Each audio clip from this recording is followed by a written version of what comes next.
Hello everyone and welcome to the Gaming Club. In today's video, I would like to share what's going on in State of Survival this week.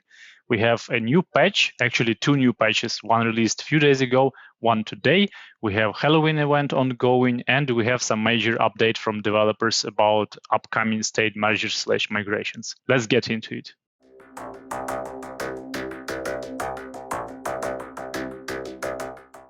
I'm pretty sure all my viewers have got their own Alliance Discords out there. And thanks to Collab team, actually, there is a special State of Survival bot written for you guys that is able to help your Discord server with different queries about the game. If you install the bot on your server, you can actually ask him what is the plasma requirements for these buildings? How do you rally a trap? And what are the requirements for the upcoming Survival of the Fittest event? The bot is really cool. I tried it myself, and I strongly recommend that you check out it on the Collab server Discord. The link is in description. One of the first things I would like to address is the information about the upcoming state merges/migrations. Last week, there was some kind of incident when an information was shared to community that there is no upcoming state merges/migration in the game planned by the developers. And that's partially true. Right now, developers are not working on any kind of official that, but they do know that there is a lot of feedback from the players from the older states who would like to have this kind of feature. The main concern of the development team is that if they do implement this kind of thing, there is no way to roll it back. And implementing it right now without calculating all the risks and taking into account all kind of situations that those players might get into is not something that they are willing to do. What the developers are doing right now, they are exploring what is the best way to implement state migrations or mergers or anything like that. And they are studying the feedback from different strategy games out on the market who did this kind of feature, and they are trying to figure out what's the best way if you take, let's say,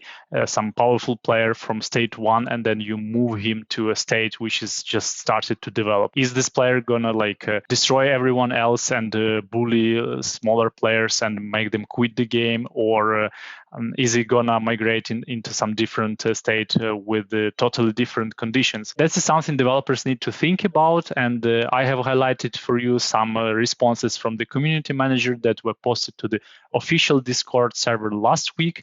So I think developers will just need some time, and as I mentioned many times in my previous videos, I really hope they do come up with a solution, because otherwise older states are just gonna die. There is not much ongoing there, and players will get bored and they will just quit the game, because what else they can do? Not everyone would like to invest in a new account, starting from scratch in some newer state and just abandoning all the progress and all the time investment he or she made in the older state. So let's see how the situation develops. Next topic I would like to talk about is about the two new patches. One happened just a few days ago. It was 1.9.42 and 1.9.43 was delivered today. I was trying to get some kind of information about what's the content of the patches, what's been optimized, what's been added, removed, changed, but I was not able to get any information, neither from my development contacts nor from the official State of Survival Discord. So there are some secret patches. No one is aware what exactly has been changed. Hopefully I will get some information in the coming days and I will be able to share with you guys, because I'm quite curious what developers are working on right now. One thing that I actually figured out thanks to community on Reddit, thanks guys by the way, was that on Alliance create page, when you were sharing Alliance donations, there was a checkbox where you could do that anonymously, and then if you wanted to turn it off, then all your purchases were transparent, like they had the player name displayed. But that was not comfortable for all people to share what they're purchasing on a daily basis, and if you turn on the box, you could just send these crates anonymously, and that was kind of cool feature. Now it has gone, and all the purchases are not anonymous anymore. So when you do a purchase in the in-game shop, that is visible to all of your Alliance mates.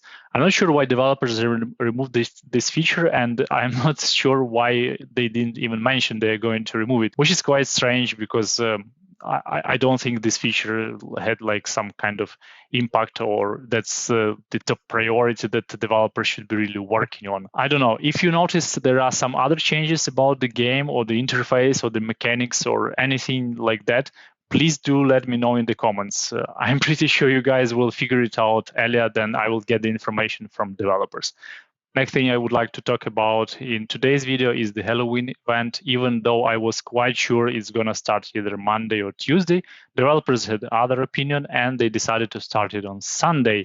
So the event is ongoing since that, and we have a few more days left to get the permanent skins and other rewards. One thing that I would like to mention, because it actually took us some time to test it properly, when you are attacking a feral farmer after you summon it, there are several squad combinations that are doing more damage than anyone else.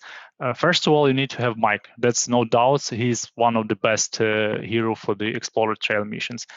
Second thing, you need to pick carefully your scout hero. And I think for all cases that I heard about, the best one is Maddie and Frank. And alternatively, you can go with Miho. And the third person is the brawler. When you have Nikola hero maximized, he is the best choice. I don't know why, but in my alliance, people were able to achieve like 1.5 million damage having Nikola in their squad. If you don't have Nikola maximized, then just put the strongest brawler that you have in your team. In my case, it's Ash, and I'm doing 1 million damage on average, which is pretty much fine for me. And the next life-saving tip for you, if you haven't figured it out yourself, when you go to the Haunted Halloween event and you would like to utilize these makeups, you don't need to tap every time on the dress up icon. You can just put your finger once and hold it there, and the points will be added automatically.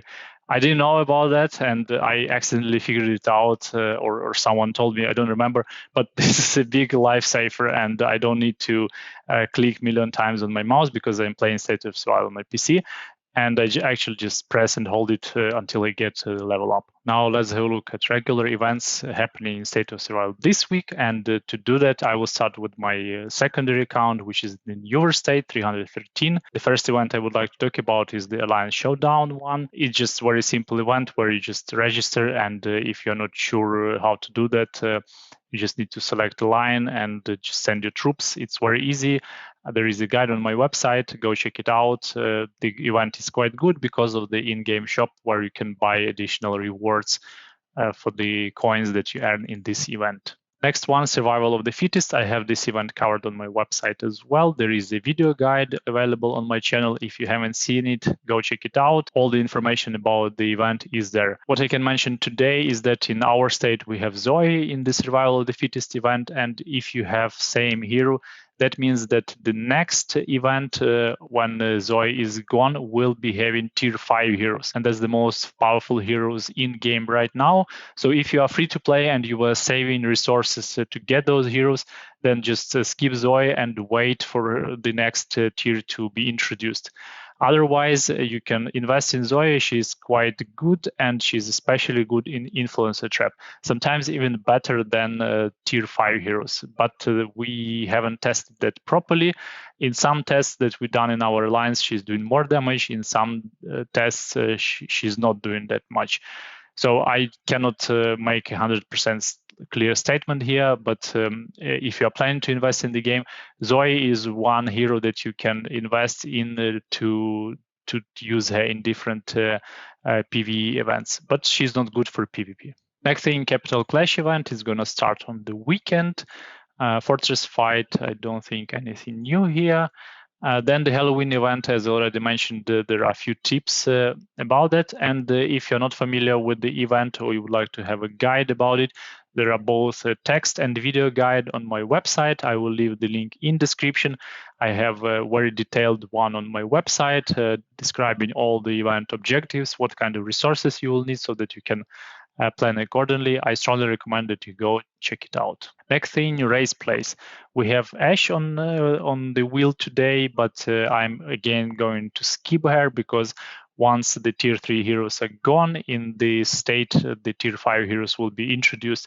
And of course, they are more powerful, so there is no need to invest in Ash right now. Value vouchers event, same thing here. There are no good heroes to purchase. And I was trying to get to Nikola. I'm still purchasing his fragments time to time, but other than PvE, he has no practical use. So he's kind of worthless in PvP. So it doesn't matter if you are free to play or you are investing real money in the game. Getting Nicola is not the best idea right now. If you are going PvP, better get Wolf at this stage, or Ash, or anyone else. Otherwise, wait for tier 5 heroes. In fact, the cleanup event is the next one. I usually stop at 50 points mark because getting one epic search map is just not worth the effort. But if you really would like to earn these sweet biocaps rewards for place 1 to 10, then it's worth extra effort and spending your stamina supplies for this particular event. What's next? Wild Racing, no changes here. Plague Zone, Infected Horde, and Influencer Trap. Again, I haven't heard about any changes to these events, but as I mentioned before, there were 2 patches released. I don't know what the patches are about. Maybe one of the events has been changed.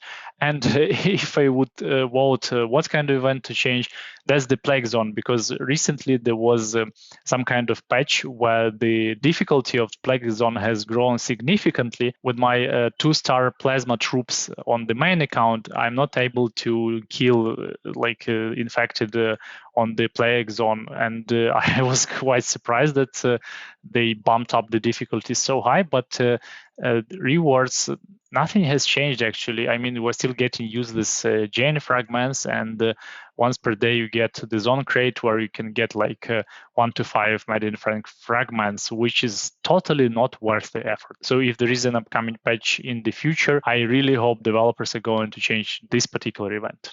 Now I'm switching over to my main account, which is in state 135. And what kind of events we have now? Survival of the fittest one, we have Jared, but you're not getting his fragments, you're getting universal fragments that you can exchange into Tyler hero, and that's the moment that I would strongly recommend you guys to wait. And once these heroes are introduced in your state, that's the time when you should invest all your resources and get as many fragments as possible, because Tyler is a tier 5 hero and he's super strong. So as you can see, I'm trying to put all the resources that I have to score as many points as I can, but still the competition in my state is quite tough. And even though I managed to score 73 million points, some guys I just cannot get even close to them. Next thing I would like to mention, so Halloween event, no difference here. Then race place, we've got Zach on the wheel, but once again, it's not his fragments, it's universal fragments that I get to upgrade both Zach and Julie. And once again, I'm investing all my resources into the race place right now. So I'm spinning the wheel as many times as possible. Today I spinned 30 times, and I'm going to do that 40 times once again to get this 70 pieces chest and get as many fragments as possible, because Julie is again tier 5 hero and she's super powerful. Value vouchers event, I was kind of building Ash, and I decided to complete building her because I'm not able to afford another legendary brawler on my free-to-play account, and I was thinking, should I start building Ernie/Brooke from scratch, but that will take me ages to build any of these to some decent level. So I decided just to continue with Ash because I already have her at quite high rank, and hope that developers will release some kind of exchange feature in future where I will be able to exchange my tier 3 heroes into tier 5. What's next? Infected cleanup while racing, Infected Horde, Influence Trap, no changes here. Plague Zone, I already mentioned a bit in my previous part of my video. They increased the difficulty of the Plague Zone, but they didn't change the rewards. So we still have these chain fragments, which are useless. They are useless on my secondary account, which is in the newer state, and they are even more useless on my main account, which is in the older state. So I see no reason why developers cannot rework this event and provide with some better rewards. Especially, it's the event that is taking a lot of resources because you need a lot of stamina to attack the tiles, and you need quite some time to actually finish the zone. When you're expecting us to invest that much time, then please give us some decent rewards that are somehow on par with the time investment.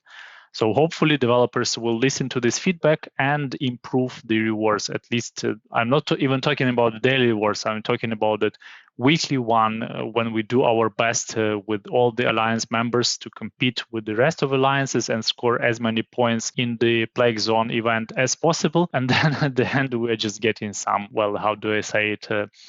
Not very good rewards. So developers, please fix that. And that's pretty much all that I wanted to cover today. Thanks for watching. Please don't forget to like and subscribe. I'll be doing more videos soon.